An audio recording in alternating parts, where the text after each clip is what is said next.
Don't be so naive in thinking that they're just going to download your app and get a subscription right away. You got to nurture them. You got to wine and dine them, baby. Before shooting this episode, I decided to do a casual browse, as I do before I shoot every episode. And I YouTubed fitness marketing strategies, fitness app marketing strategies, just to see what was out there. Do you want to know what I found? I found stuff like make a pretty website, create a beautiful social presence, run retargeting ads. No shit, Sherlock. Even Pikachu knows that, don't ya? So what I'm here to do is give you 10 underutilized strategies, non-paid, AKA organic, that will actually move the needle. If you ain't got the time, fast forward to number 10, right? I'm gonna give you 10 tips in under 10 minutes. Before we hit that counter, Lauren, I'm sure you're all wondering what I'm doing here. Right before this episode, I got hit with a major tricep spasm. Guys, I can't even tell you how painful it was and still is, so I'm just icing it down. All right, without further ado, let's get it. Lauren, hit that counter. Number one, similar to as I did right before this episode, everybody should start by analyzing competitors and then finding your lane. You can't find your lane if you don't do a deep dive competitor analysis. Now, I'm not saying to copy, right, before all the commenters come in. All I'm saying is study what is working, find out what they are missing, and that is your lane. So for example, we're about to launch the campaign for a fitness app, right? It's a yoga challenge, and before we started, we did a very deep dive analysis just to see what was out there in the market. We studied brands like Yoga with Adrian, Underbelly Yoga, I think Yoga with Cassandra, and a few others. And then we kind of got a sense of what they were doing. And then we decided to put our own spin on it.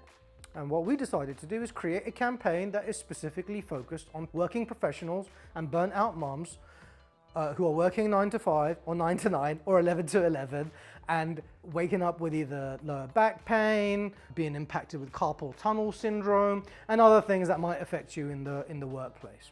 All right, so it started off with a big bucket yoga challenge, and then it kind of drilled down and drilled down and drilled down until we got to essentially joint pain for desk-bound millennials and burnt out moms within the workplace. All right, number two, ditch transactions and build experiences, okay? Run nutrition workshops, trainer Q&As, make people feel part of something. Don't just sell to them. At the end of the day, people are looking for experiences in this day. They want to feel special. So create various types of content that will help them in their fitness journey, whether you've got a yoga app, whether you've got a boxing app, it really doesn't matter. There's a way to build experiences for all. And if you're a fitness app and you think that you should contain your experience only within the app world, well, I've got news for you, my friend. You should still be focusing on in-person activities. And as we get to some of the later tips, I will get into what that looks like from a community building perspective. All right, cool. Number three is, how we doing on time? All right, we've got about 6.5 minutes. So number three is mirror the app's user experience on your website. Sounds simple, doesn't it? Well, you would be mortified if you saw some of the websites that I've seen. Everybody invests time into the app, and then the user goes onto the website, and it looks like a completely different company.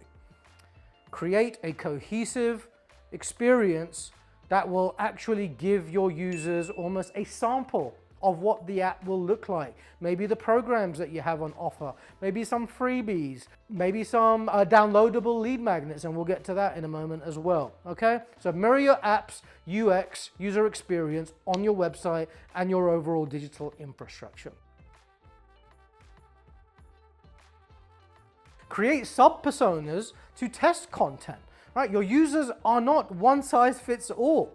Just because you're a fitness app for, let's say, yoga or meditation or so on and so forth, doesn't mean that that has to be one large bucket. Create individual slivers so that you can have individualized messaging that will actually speak directly to their pain points. Yoga for a 60-year-old is going to be vastly different for, let's say, a 30-year-old mum in the workplace who just wants to unhook the mind. Maybe somebody in their 60s is looking for something that would actually help their longevity and other things like that. Okay, so give each audience what they actually want. Okay.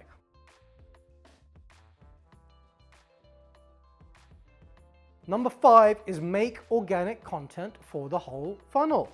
Right, we've got top of the funnel, we've got middle of the funnel, and then we've got bottom of the funnel. Just like a funnel, it gets smaller, as you can see. Right, so maybe in the top of the funnel, we might shoot a bunch of long-form clips with trainers, and we chop them up into individualized shorts. Don't keep cramming your offers down my throat.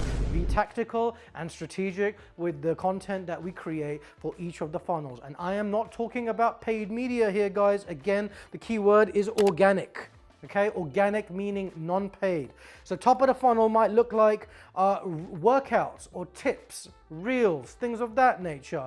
Middle of the funnel is going to include more downloadable, maybe a stretching PDF, or maybe an infographic that talks about all of the optimal ways to unhook the mind.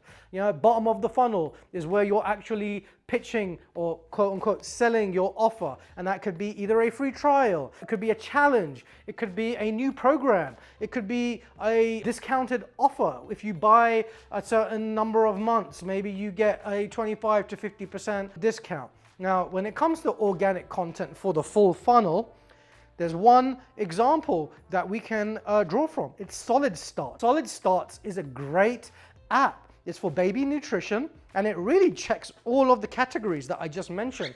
They create organic content for everybody. So they got a free food database where you can punch in eggs or whatever baby product you have on your mind, and it's going to tell you at what age the product is optimal for the baby. So it will also tell you the nutritional breakdown of what is in that food for the baby. And then they have a little clicking thing, which where if you click it, you can view more detailed data on the app. Hence the previous number 3 tip, which was mirroring the digital infrastructure on the website with the app. So learn from Solid Starts and create that. One more thing on Solid Starts. They also have a book on their website. They also have a blog on their website, and their app is fully loaded. So they've got a vast variety of different offers on their website to get the user engaged. Learn from Solid Starts and do that. So number 6 brings me to middle of the funnel value. Right, middle of the funnel value should be things like, again, stretching guides, workout challenges, try before you subscribe experiences. At the end of the day, we need to get the user hooked before they actually jump on board. Don't be so naive in thinking that they're just going to download your app and get a subscription right away. You got to nurture them. You got to wine and dine them, baby. You know, so add a few more downloadables, infographics, guides, PDFs, ebooks, so on and so forth. Number 7, make your users feel special, okay? We don't do that. We spend so much time getting leads into the funnel, then we get them into the funnel, and maybe they might even convert into clients, and then we want more leads. And then we neglect the leads that we already converted. So here's a concrete way that you can do that. I think that this is actually brilliant, if I do say so myself. Create an invite-only UGC Club for power users of your app. That way, you can then vet the users to make sure that they are actually active, and then the users also feel seen because now you're offering them a special exclusive perk, you know? So I would strongly encourage you all to create this type of UGC private club if you have an app. These members are gonna rep your brand like crazy. They're already active, right? So why not feed more into that? Oh my God, we're down to the last minute. Let me breeze through. All right, number 8, build a real community online and in real life.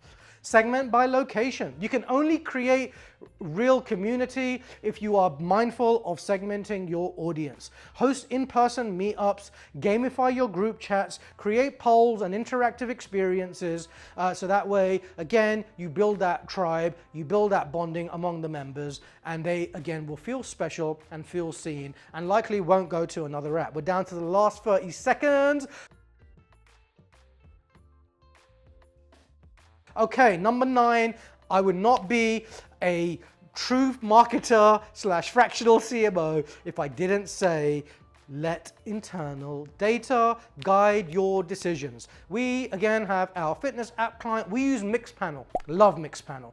Configure it. You can see what users, oh my God, I'm going to go over by a few seconds. It's all good. When it comes to the data, we're going to look for things like what workouts are most popular, which instructors get the most replays. Turn that content into your next video, into your next vlog, maybe even a video campaign. And then lastly,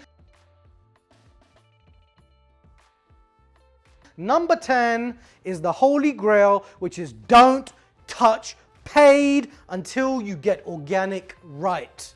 Most people, they jump to paid and then they have an absolutely lousy organic digital infrastructure. Invest time in creating a beautiful digital infrastructure that actually nurtures the buyer's journey. Don't just fast forward to throwing money at the wall, because guess what? Paid ads ain't gonna fix a broken funnel. So with that, my closing line is you don't need a 10K budget, my friend, in order to get some app downloads. You just got to be strategic and mindful of the user experience and their buyer's journey. You can only know that, however, if you have a clearly defined personas. So if you're kind of lost, you're not sure if you're doing the right thing, hit me up for an audit and we'll assess your current infrastructure and see what we can do better. But for now, I'm Reza Rezvi. This is Pikachu.